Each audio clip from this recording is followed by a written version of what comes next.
Rain drummed against the windows of Café Aurelia, streaking the glass like tiny racing tears. The city outside bustled in its usual rhythm, cars splashing through puddles, umbrellas floating like dark balloons, and streetlights glowing through the misty air. Inside, however, everything felt still. A young woman sat at a corner table, clutching a small baby to her chest, her foot tapping anxiously on the floor. Maya, 24, looked both delicate and determined, a mixture of quiet strength and weary vulnerability. Her son, Ion, 1 year old, slept against her shoulder, tiny fingers curled into her collar. His soft breaths warmed her neck.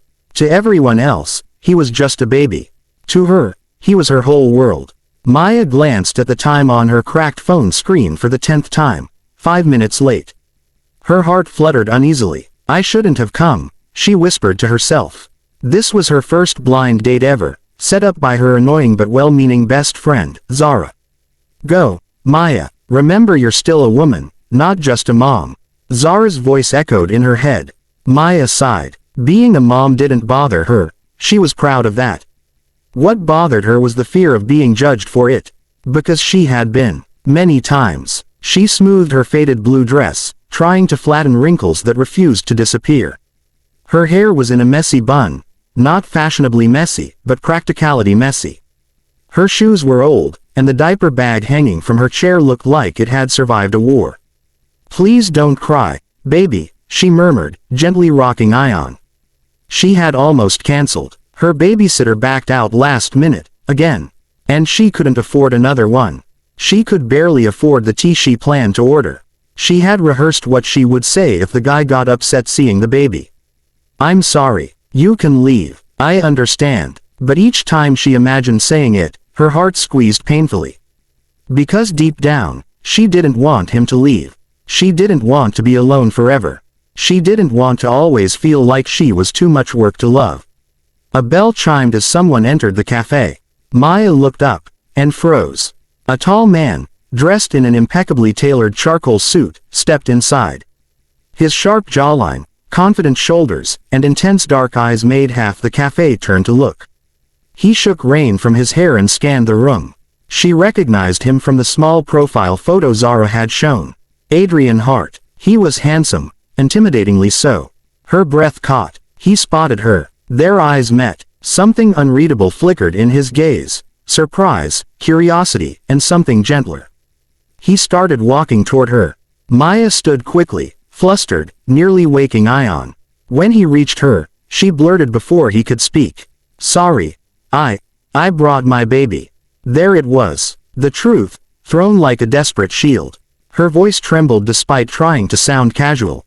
The babysitter canceled last minute and I couldn't. I didn't want to cancel on you but I also didn't want to lie and... Adrian lifted a hand, gently stopping her panicked ramble. You don't ever have to apologize for being a mother. His voice was calm, warm, no hint of irritation. Maya blinked. She expected annoyance, confusion, disappointment, not kindness. He glanced down at the sleeping baby. Instead of stepping back, he leaned slightly closer, lowering his voice. What's his name? Ion, she whispered, stunned. He smiled, genuinely. Hi, Ion. Her throat tightened unexpectedly. A feeling of warmth spread through her chest. No man had ever greeted her baby first. People often looked at Ion like he was an inconvenience, a complication. But this man, he knelt a little, as if acknowledging a tiny king. When he looked up again, Maya was already blinking away tears she refused to let fall. They sat. Maya clutched her menu like a lifeline. I'll just have tea. Hot. Cheapest one. She stopped, embarrassed. Adrian smiled softly. I'll have the same. She looked at him skeptically. A billionaire didn't drink cafe tea. He probably bathed in imported lavender water and drank $500 coffees. So, what do you do? She asked shyly. He answered casually. I run a company. She nodded, unaware she was sitting across from one of the richest men in the city. That sounds fancy. Must be nice. She laughed awkwardly, then sighed.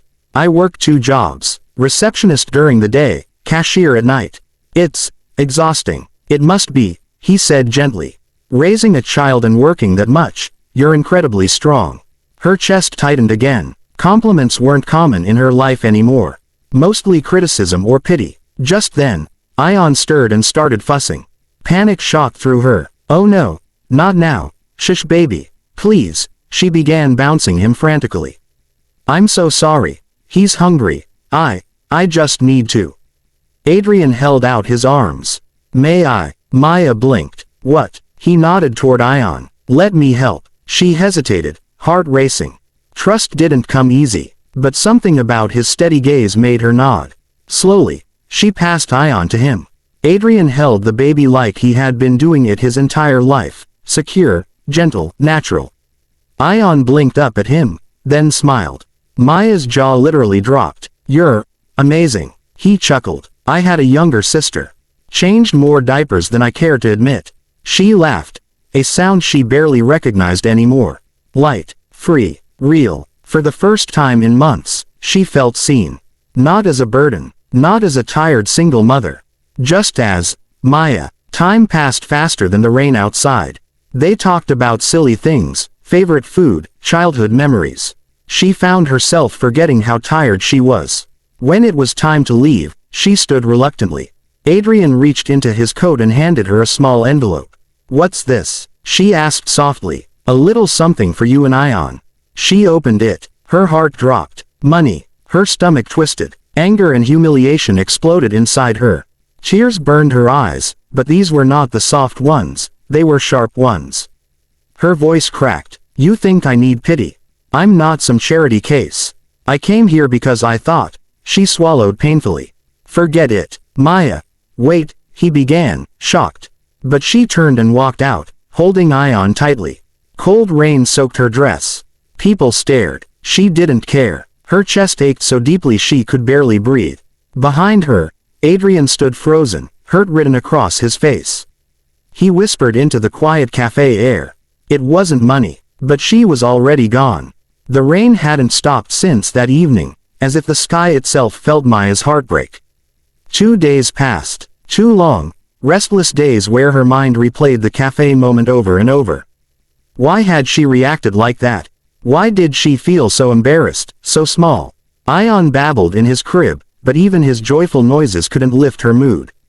She tried to distract herself with chores, work calls, laundry, yet every quiet moment pulled her thoughts back to him. Adrian, his sincere eyes, his gentle hands holding her son. The way he listened, really listened, when she spoke. It wasn't just a date. It felt like a crack of sunlight in her storm-filled life. But the envelope, she misread it, right? Or maybe she didn't. Rich people wouldn't understand her pride, her struggle, her dignity. She didn't want charity. She didn't need saving. Or at least she wanted to believe that. She placed Ion in his stroller and sighed. Mama made a mess of things, didn't she? A soft knock echoed through the apartment. Her heart froze. Nobody visited her. Nobody knocked. Nobody searched for her. She approached the door cautiously, peeking through the peephole. Her breath hitched. There he was, Adrian, standing soaked in rain, hair dripping, holding a stuffed bunny in one hand and a small cake box in the other. Clothes clinging to him like he hadn't cared to grab an umbrella. Maya's fingers trembled as she opened the door. Adrian, she whispered, stunned. What? Why? How did you? He exhaled shakily, voice soft but firm. You left before I could explain. She swallowed hard, shame warming her cheeks. I know what you thought, he interrupted gently. And I'm sorry you felt that way. But I would never insult you. He held out the envelope again, the same one she'd thrown away in fear. Look inside, please. Maya slowly opened it, her eyes filled instantly. Inside wasn't money. It was a gift card to a baby store. And a handwritten note, greater than, for the tiny superhero and his brave mom. Sometimes strong people deserve help too. Adrian. Maya blinked rapidly, tears spilling. I didn't think. I thought. He shook his head slowly, stepping closer. You're used to being judged. Used to defending yourself. I don't blame you. His voice softened even more. But I wasn't trying to buy you. I was trying to respect you, and your son. Ion squealed and reached toward Adrian from inside his stroller. Adrian smiled, his whole face melting into warmth. He crouched and lifted him with the same gentle confidence as before. Ion giggled, touching his cheek. The sight tugged at something deep inside Maya: fear, hope, longing, disbelief. "You came all this way, in the rain," she whispered, voice shaking. Adrian chuckled softly. "Well, I didn't want the best first date I've ever had to end like that." Her breath caught. "You really think that?" "No," he said calmly. Her heart sank, until he continued. "I know that." A silence followed, not awkward, but full of unsaid emotions. Heavy, fragile, real. Ion nestled against his chest, now calm. Adrian gently rocked him, eyes never leaving Maya's. "You're incredible, Maya. You work, you sacrifice, you love fiercely. That makes you stronger than anyone I know." Her lips trembled. She hadn't felt seen like this in years. Maybe ever. "I'm not used to help," she whispered. "I'm scared of it." "I know." He stepped closer. "Let me earn your trust." Slowly, patiently. Then, softly, "I don't care that you have a child. I care that you had the courage to raise him alone." A tear slipped down her cheek, and she quickly wiped it. He held out the cake box. "Peace offering. And the bunny is for Ion." Thought he deserved a friend. Maya smiled through tears. "You didn't have to do any of this." "I wanted to." She hesitated, voice trembling. "Why me?" "Because you're real." His gaze held hers with quiet intensity. "Because you didn't care about who I was. Because you choose love over comfort. And because your son smiled at me, that's priceless." Something cracked inside her. The wall she'd built since the day she was left alone in a hospital room with a newborn and no father in sight. A gentle surrender. "Would you like to come in?" she whispered. "I'd love to." He stepped inside, wiping his shoes carefully. Ion reached for his bunny and squealed. Adrian handed it to him with a grin. As she cut the cake, her voice was quiet but hopeful. "About dinner, is your offer still open?" He smiled. Not smug, not triumphant. Soft, grateful. "For you and Ion, always." They ate in her small kitchen. He didn't look uncomfortable. He didn't judge worn furniture or chipped plates. He talked with her, not at her. He helped warm a bottle for Ion. He laughed when Ion drooled on his expensive sleeve, and didn't even wipe it away. Comfort settled in the room like warm sunlight through curtains. Later, as he prepared to leave, he paused at the door. "I'm not going anywhere, Maya. I'm not used to people staying," she whispered. "Then let me change that." He took her hand, softly, asking permission, not demanding. Her fingers curled around his. Ion babbled loudly, and they both laughed. "Tomorrow?" he asked. She nodded. "Tomorrow." And as he left, turning once more with a soft, hopeful smile, Maya held Ion close and whispered, "We're not alone anymore, baby." For the first time in a very long time, her heart felt light. Not because a billionaire showed up, but because a good man saw her, really saw her, and didn't run. Some miracles don't arrive with fireworks. Sometimes they knock softly, dripping rain, holding cake and a stuffed bunny.